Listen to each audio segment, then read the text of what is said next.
Gentlemen, can you believe it? The year 2020 is upon us. And as a man of character who believes in virtuous masculinity, isn't it time to up-level your life and start getting the women in your life you deserve, the career or even your own business that you've always dreamed of? And certainly, isn't it time to live the dream with all the adventures you've always wanted?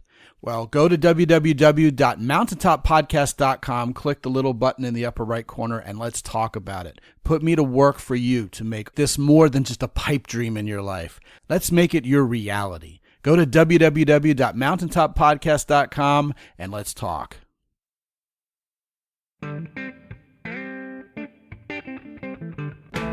Live from the mist-enshrouded mountaintop fortress that is X and Y Communications headquarters, you're listening to the world-famous Mountaintop Podcast. And now, here's your host, Scot McKay. How's it going, gentlemen? This is your main man, Scot McKay, back at you again with another episode of the world-famous Mountaintop Podcast. It's at Scot McKay on Twitter, Real Scot McKay on Instagram, Scot McKay on YouTube. You can find us on the web, as always, at www.mountaintoppodcast.com. And yes, I'm waiting for you to join us on the Mountaintop Summit, our Facebook group. You're missing out on a lot if you're not there already. Today, we're going to cover a topic that after, 13, 14 years doing this show, I really just can't believe we haven't covered it yet. As a matter of fact, I'm a little bit appalled. That topic is storytelling, which, as you know, has been a stalwart topic in the world of men's dating advice ever since the days of the game and probably even before. If you know how to tell a story correctly and with a certain amount of intrigue, et cetera, you're going to be charming and people are going to love you. If you don't, well, then you're going to either be really boring or really uninteresting and probably both. So, why haven't I ever done a show on this topic before? Well, because I needed the right guest. Finally, I found the right guy to do this show. His name is Paul Smith. He's got an MBA from the Wharton School at the Ivy University of Pennsylvania. He's the best-selling author of several books, including Lead with a Story, Sell with a Story, and his newest book, The 10 Stories Great Leaders Tell, which I want to learn all about, as I'm sure you do. So here he is, gentlemen, my guest, Paul Smith. Welcome, man. Hey, Scott. Thanks for having me on the show. Yeah, man, it really is my pleasure because guys hear all the time about the importance of telling stories, but most of us, we really don't have the confidence to string words together, even in common conversation so much, let alone having to tell an entire end-to-end story. So is that part of what inspired you to take on this area of expertise, or is it a little bit deeper than that still?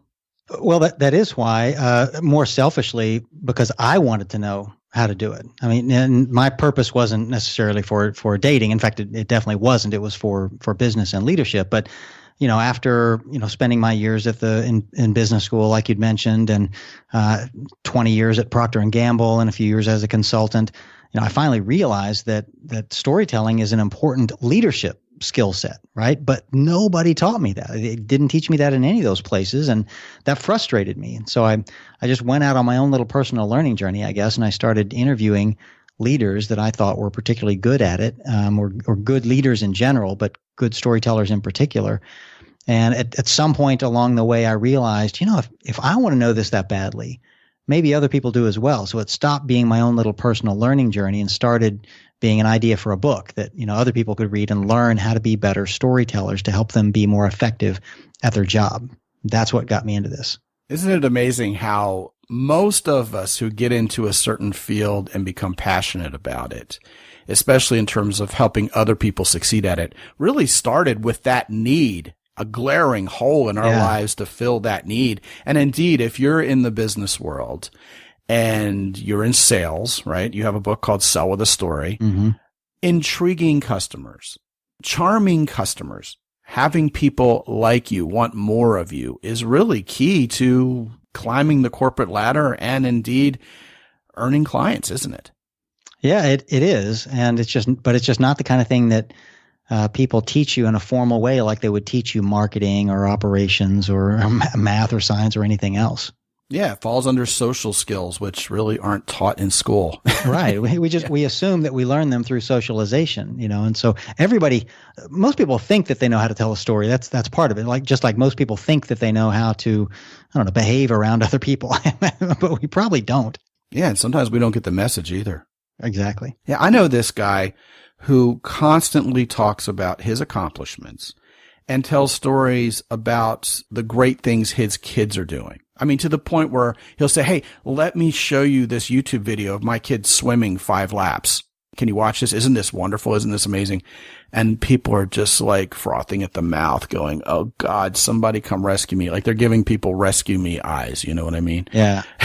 And that's not storytelling. And you know what? Hearing stories like that, which coincidentally, I guess I just told a story, but nevertheless, most of us see storytelling as very fraught, Paul, because on the one hand, we're told how important it is, how amazing it is to tell a great story. It charms women. It gets your customers to buy more things from you.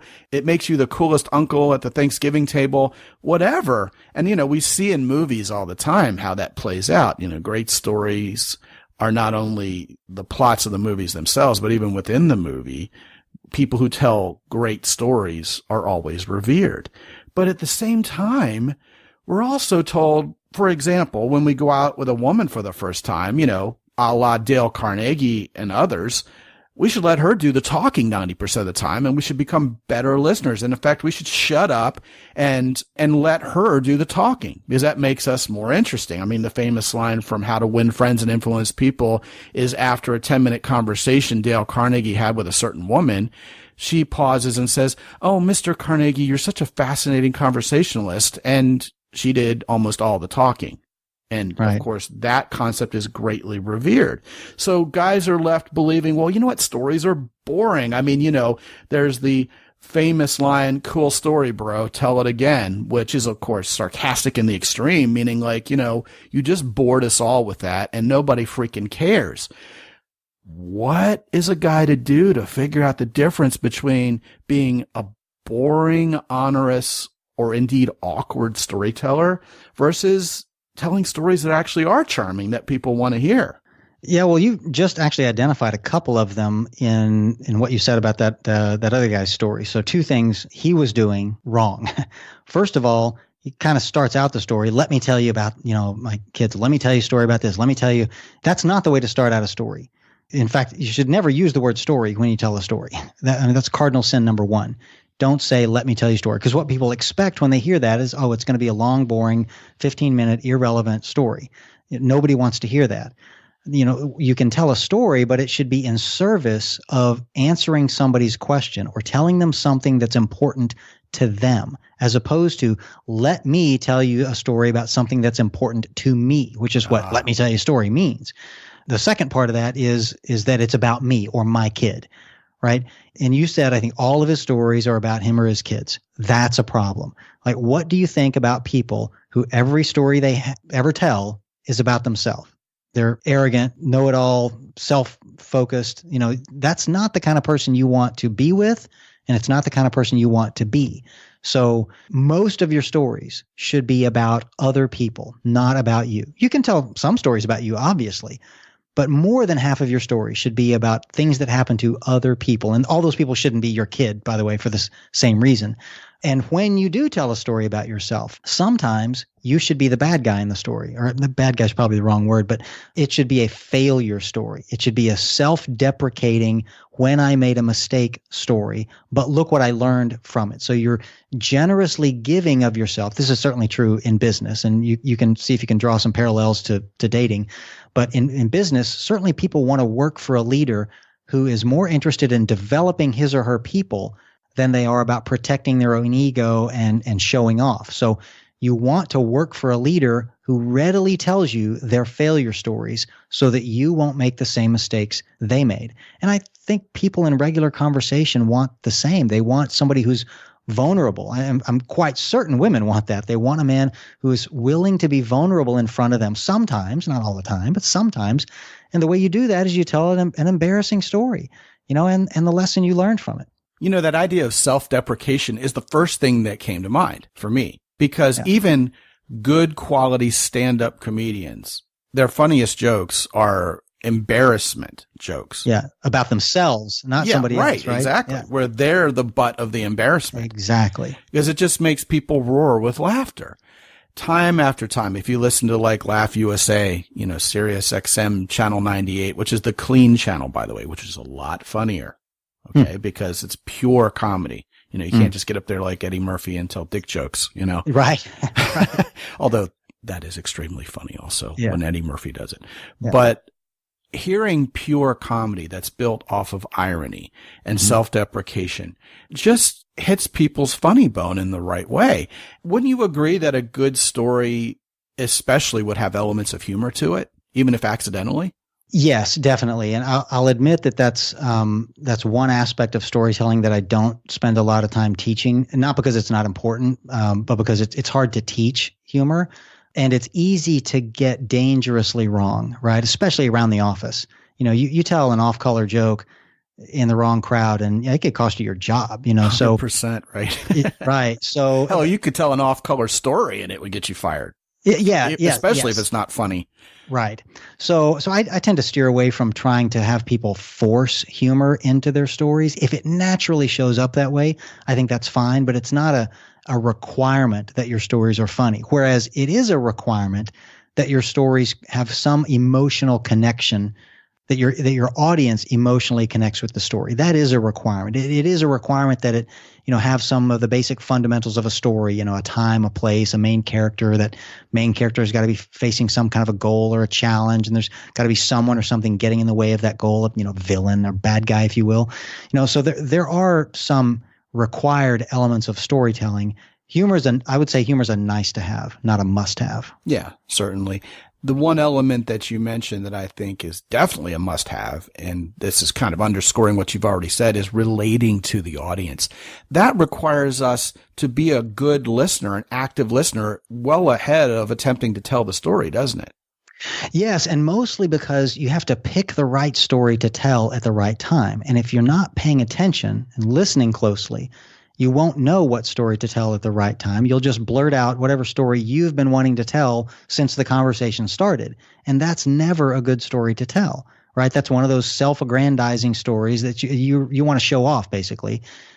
That's not the kind of stories you want to tell at work, and probably not in dating as well. You're listening for verbal cues, conversational cues, that there's a question being asked or a topic that your interlocutor wants to explore, that if you happen to have a story that fits nicely into that, well, then share that story. But yeah, you got to be listening to know what that is.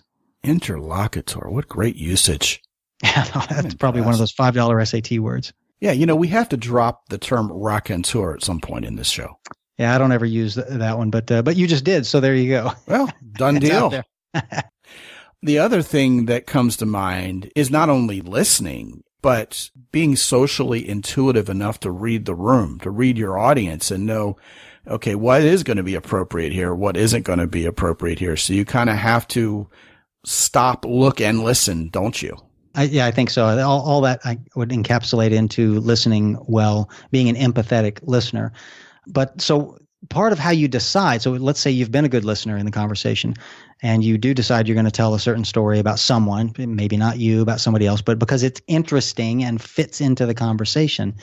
What you're looking for that makes a story relevant, I think is the word you used, is these three things. Here's what makes a story relevant: is it's about a relatable main character facing a relevant challenge and undergoing some kind of an honest struggle. All right. So those are kind of the three basic parts of a story that makes it interesting to people. So the relevant main character or relatable main character is just a main character that your audience can relate to, right? If you're, around the office on Monday morning and you're telling stories about Steve Jobs, well, okay, that's great, or Bill Gates or something but I'm not Steve Jobs. I'm not Bill Gates. I'm never going to be a titan of industry myself. That's just hard for me to relate to stories about people like that. And you're about to tell me about something awesome that they did. And while that might be nice for them and their billions of dollars they've made as a result of it, that's not going to help me do my job tomorrow morning. Right. But you tell me a story about a guy who used to have my job 5 years ago and was facing the challenge I'm facing right now today. That story I want to hear.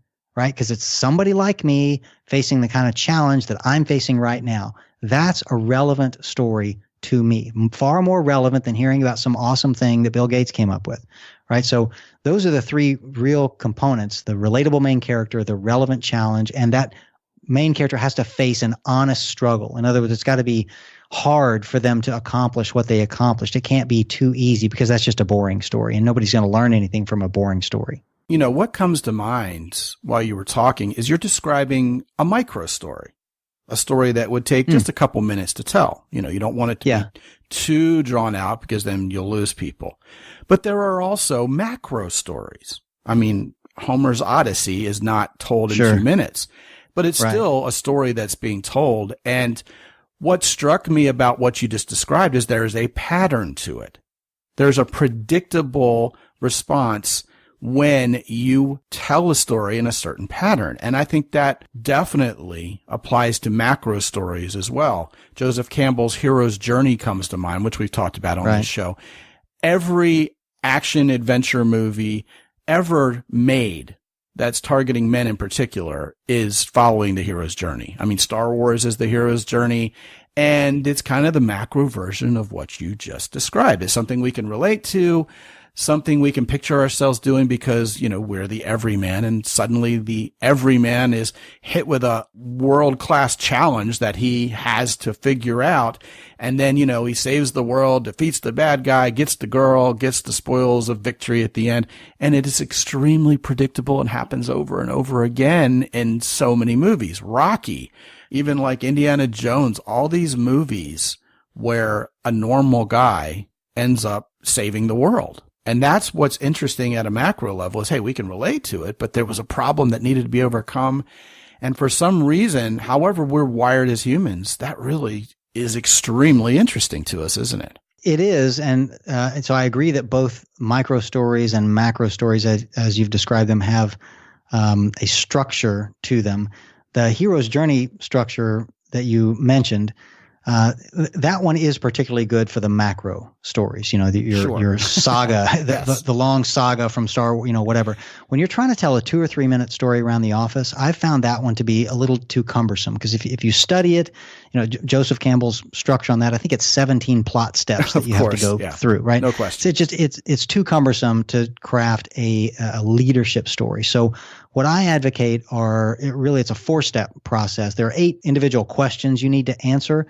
But that's when I'm coaching executives and telling a story. It's easier than talking about, the context, the challenge, the conflict, the resolution, all that kind of stuff, which sounds rather academic. I just say, look, here's 8 questions. You got to answer the 8 questions, and you got to answer them in this order. And that's how you tell a story, or at least that's how you structure a story. So let me give you the 8 questions if you're interested. Sure. Fire away. Yeah. So first of all, do I have to answer them all? Well, no, because you're not telling a story right now. But when you do, you need to answer them. Yes. Okay.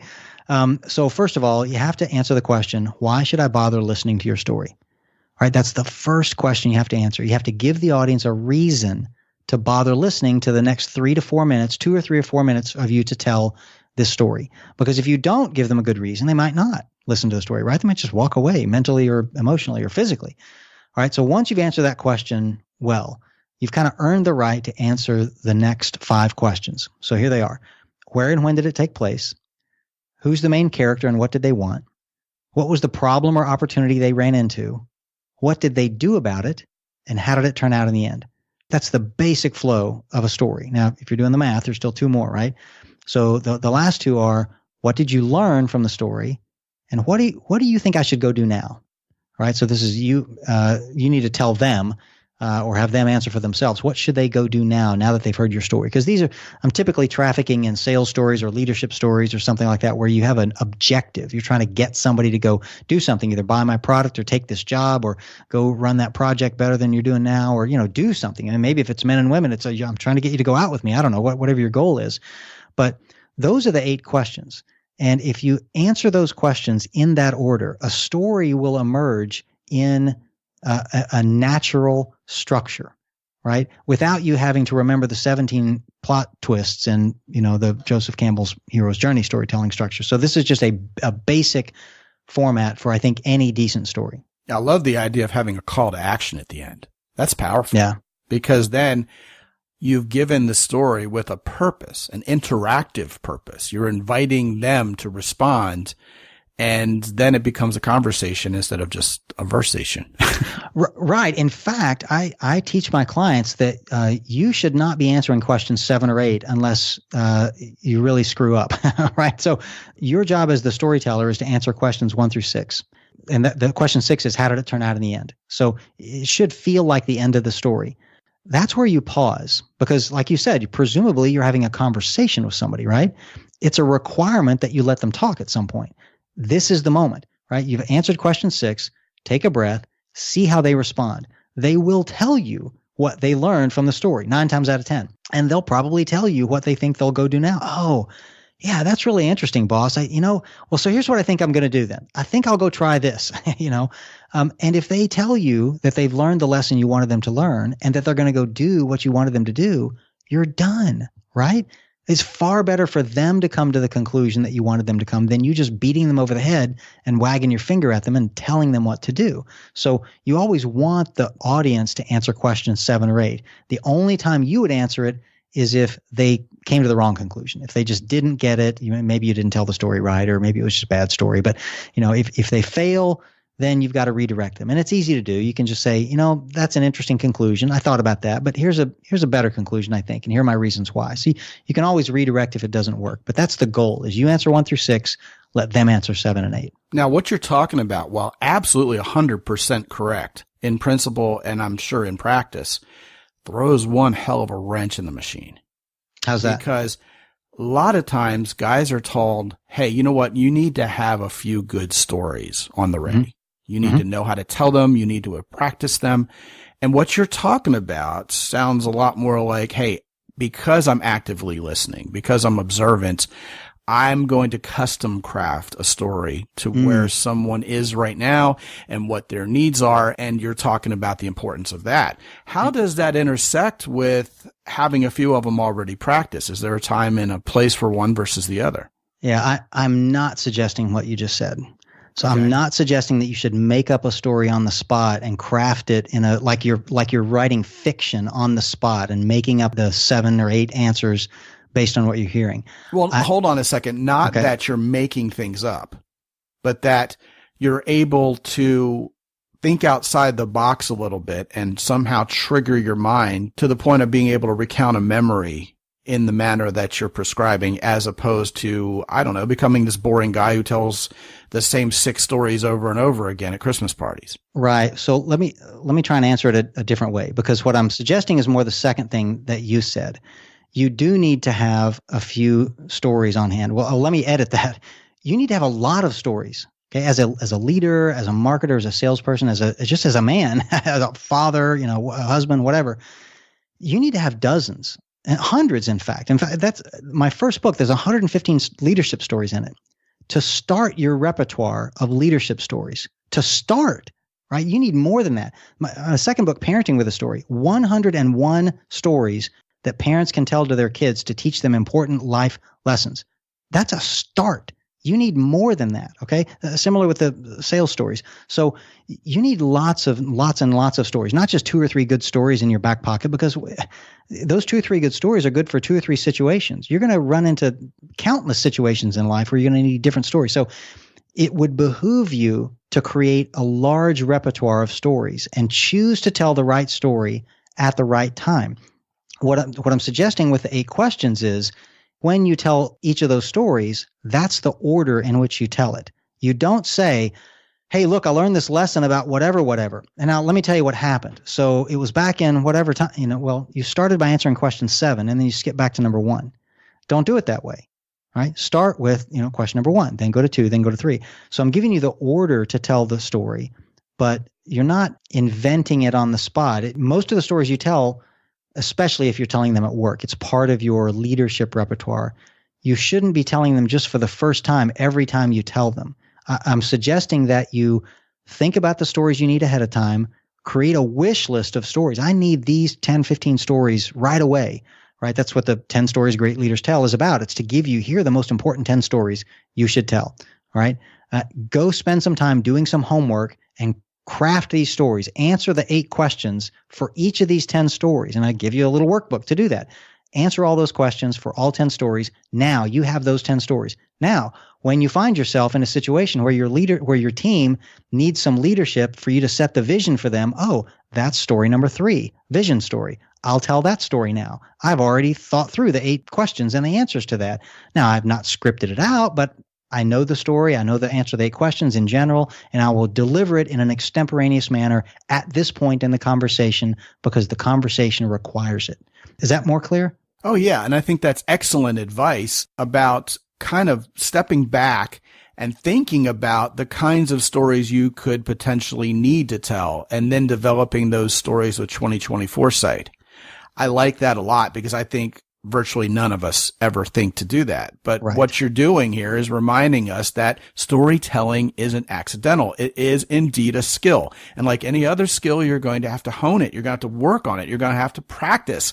And perfect practice makes perfect, which means before you even tell a story, you need to know that story. The story has to be Right. meaningful to you because then it'll flow a little bit better out of your mouth. And then after a couple times of having told it, you'll be a pro at that story. But instead of just having 6, like my Aunt Bertha at Christmas, it's like, okay, Aunt Bertha, yeah, you told me about the Heard time that you one. won $100 at Atlantic City 44 times now. You know, Right. instead of being that person, you build a large enough repertoire that you can really be not only selective about picking the right story to tell, but you can avoid boring people to tears telling them the same story over and over again.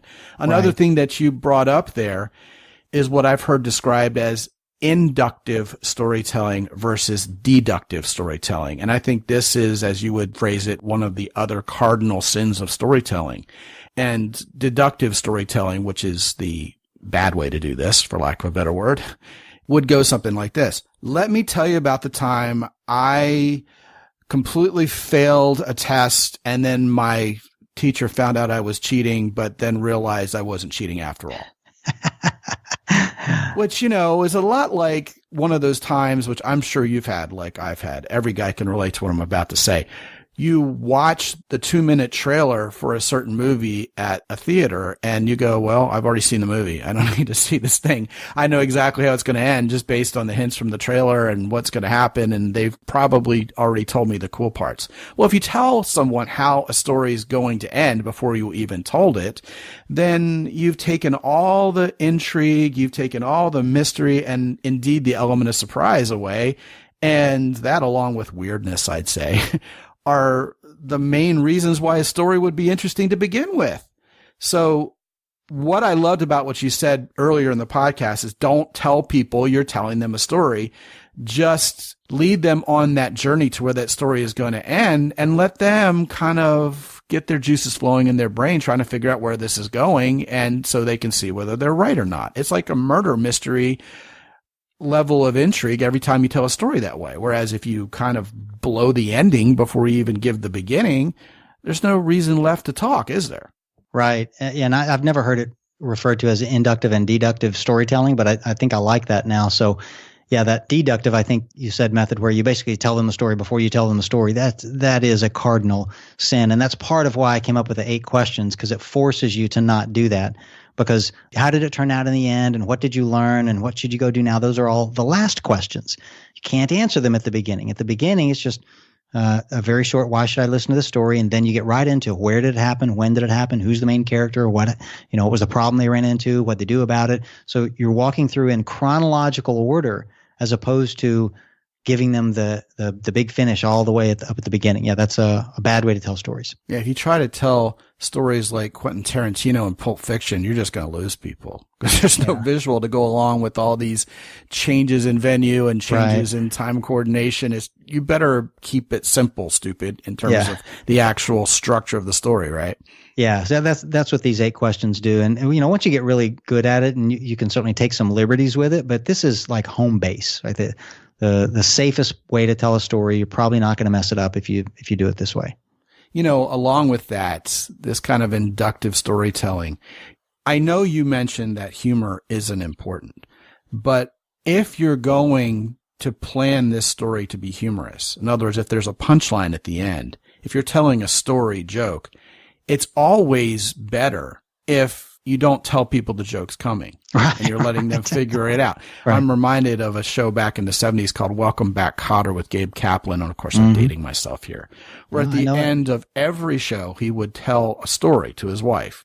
The last segment, between the last commercial segment and the end of the show and the credits was, did I ever tell you about my uncle Abraham Cotter? And his wife would always laugh because she knew a story was coming that would culminate in a joke. Now, on the surface, that sounds a little bit deductive. You don't know what the story is going to be, but because he always starts his jokes like this, it's going to be funny. That's kind of like an advanced level of funny storytelling because, in one sense, Gabriel Kaplan announced he's about to tell a joke, but you still don't know what the joke's about. It could be anything. It's just he has this relationship with his wife who adores him in the show. If you've ever seen reruns, this is the show, by the way, where John Travolta got his start as Vinnie Barbarino, and Arnold Horshack is in it. And, it's an iconic show from the 70s. And I'm sure you could find it on TV Land or something. It's very funny. But his wife adores him in the show, and she just loves the fact that he makes her laugh. That it's going to be a story worth listening to and it's going to be funny. But I will stand by the belief that story jokes are even funnier the more surprising they are. Right. Yeah, I agree with that. In fact, surprise is one of the key elements of storytelling that I do teach and advocate and cover in most of my books. Is there needs to be some surprise, probably more than one place in it, but certainly at the end. That's the best place to put a surprise. And there are simple techniques to create a surprise in stories where none naturally exists. So you can craft the story to where you create these surprises, even if you don't think they're going to happen. Yeah. Can you give us an example of how to do that? Yeah. So the simplest, I'll illustrate it for you. So there's a young boy named James, 9-year-old kid. He's in the kitchen with his mom and his mom's sister. So while mom and auntie are sitting at the kitchen table having a cup of tea, James is standing at the stove watching the tea kettle boil. And he's just fascinated with it, right? He's watching the steam come out of a jet of steam, right? Come out of the kettle, and he's got a spoon. And he holds it up there in the jet of steam, and he's watching the little drops of water form on the spoon and drip down into a cup that he's got sitting there. And he's just watching that cycle go over and over and over again, just fascinated with it. Well, eventually his mom just gets tired of him. She just barks at him. She's like, James, go ride your bike, do your homework, read a book, do something. Aren't you ashamed of yourself just wasting your time like this? Well, fortunately, young James was undaunted by his mother's admonition there, because 20 years later, obviously at the age of 29, and in the year 1765, James Watt reinvented the steam engine, ushering in the Industrial Revolution that you and I, of course, all benefit from today, and all based on a fascination with steam that he developed at the age of 9 in his mother's kitchen, right? Now, unless you're a history buff, it was probably a surprise to you that story was about James Watt, the inventor of the steam engine, right? And why was it a surprise? And the answer is because I didn't tell you his last name until the end of the story, right? It was just a story about James, 9-year-old kid in the kitchen, right? So you take one vital piece of information that belongs at the beginning of the story, the main character's last name, right? I think it's question number 3, right? Who's the main character and what do they want? You're supposed to give the main character's name at the beginning of the story. But if you take one or two small pieces of information from the beginning and save it to the end, you create a natural surprise. Now, if you do that with a lot of things, you're going to have one of those Quentin Tarantino messes that's just going to be no way to tell it. But if you do it smartly like that, you can create a surprise ending in almost any story. Yeah, that's really fascinating because indeed the story is going somewhere, but we don't know where yet. Right. Which reminds me to something you've graciously offered while we were chit-chatting before the beginning of this podcast, which is to go ahead and disclose the 10 stories that great leaders tell. So don't keep us in suspense anymore. Tell us that. Yeah, we should probably do that. Yeah. So the first 4 of the 10 kind of go together because they're about setting the direction for the organization. So here they are. Where we came from. So that's a founding story. Why we can't stay here. So that's a case for change story. Where we're going, which is a vision story. And how we're going to get there, which I call a strategy story, because a strategy is, a journey about how we're going to get from where we are now to where we want to be. So if you can tell those 4 stories as a leader, you're more likely to get your organization to go where you want them to go, because you can accurately and in a compelling manner articulate where we came from, why we can't stay, where we're going, and how we're going to get there, right? All right. The next 4 go together as well, but they're more about who we are as an organization. So that's what we believe. That's a corporate values story. Who we serve, a customer story, a story about your customer. What we do for our customers. So that's kind of a classical sales story, a story of you doing something so awesome, with your customer, people should pay you to do more of it. And the eighth one is how we're different from our competitors. So I call that a marketing story because marketing is generally in charge of differentiating you from your competitors. So imagine you can tell those 4 stories easily and in a compelling manner. You're much more likely to have an organization be successful because you can explain who we are, who we serve, what we do for those people we serve, and how we're different from our competitors. All right, so that gets us through number 8. And the last 2 kind of go together as well, but they're more personal to you as the leader. So number 9 is why I lead the way I do. So that's a personal leadership philosophy story, explaining why you have become the leader you've become.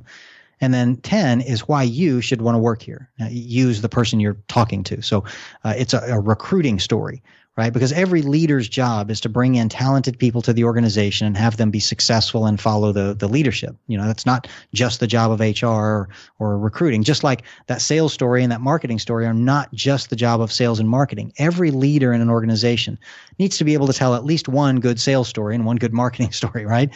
Because as a leader, you need to know what you're selling and you need to know how you're different from your competitors. You can leave the hundreds of others to those departments, but a good leader should be able to tell all 10 of these, I think. And I'm sure you give examples of each of these in your book, correct? Right. Yeah. So there's one chapter per each of these 10.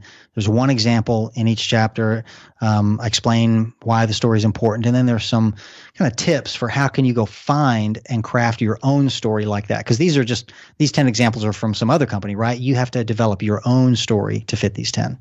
Yeah, most definitely. So guys, if you want to get your hands on Paul Smith's book, 10 Stories Great Leaders Tell, and get some ideas for telling your own stories and building that repertoire of stories we talked about a few minutes ago, definitely go to www.mountaintoppodcast.com/Paul Smith, PaulSmith, all one word.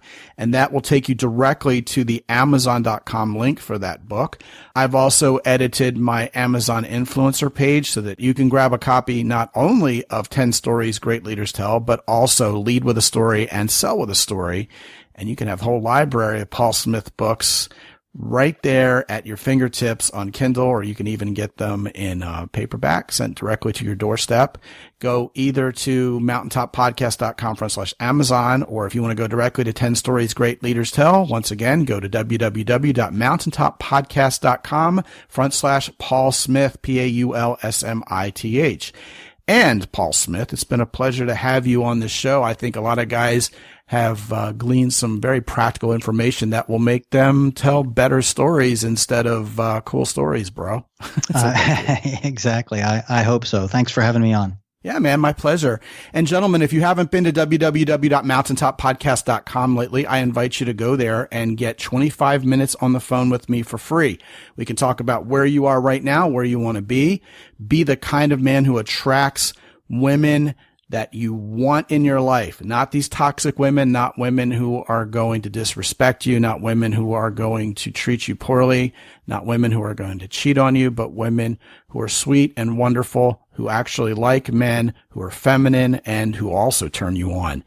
We can talk about where you are right now and what the future is going to hold for you when you get on the phone with me for 25 minutes. It's absolutely free, and you can reserve your time at www.mountaintoppodcast.com, where you'll also find a host of other things that will be of interest to you, including links to my newsletter, which you can also get for free, which gives you daily advice on how to be a better man and how to get the woman of your dreams, and also transcripts and YouTube versions of each and every podcast from episode number 150 onward. And until I talk to you again real soon, this is Scott McKay from X&Y Communications in San Antonio, Texas. Be good out there.